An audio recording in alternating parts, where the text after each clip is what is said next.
The study I selected to discuss for my behavior change project is an article written by V. Mark Duran. It was in the Journal of Behavior Analysis in 1999. The study was conducted with 5 children. The ranges in age were 3.5 to 15. The criterion for participation in this study was that they needed to have problem behaviors that were interfering, as well as the need for an assistive communication device based on assessments from a speech pathologist. The study consisted of 3 smaller studies. The first study involved a functional analysis in which the functions of the behaviors that were causing the problems were assessed. The second study consisted of teaching each child how to use the assistive device. And the third study was a generalization of the assistive tech device in the community. In the first study, they looked at the function of the behavior. In the second study, they found a replacement behavior with the assistive device, such as asking for help, asking for more, to replace the initial problem behavior that they were engaging in order to get their needs met. And then the third study looked at if, once they learned how to use the assistive device, were people in the community that weren't trained able to understand what they were trying to communicate. So what they did in the third study was they tried to trigger or contrive situations in which they would like to see if they can catch them before they engage in the problem behavior.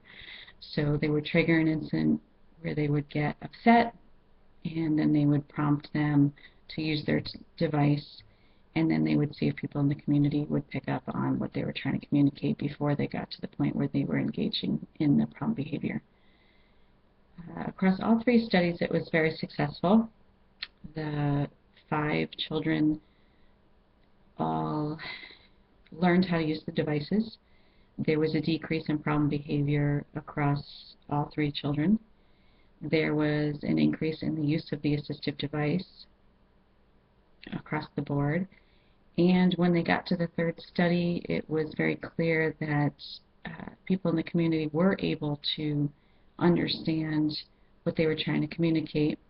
Therefore, they didn't engage in the problem behaviors. I don't recall any IOA data in this study. I do believe that it was a very successful study. More research is warranted.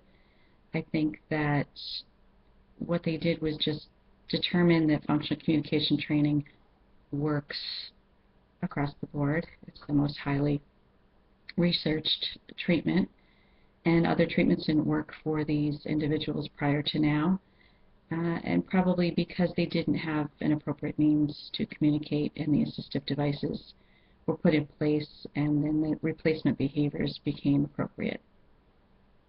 I think that's it.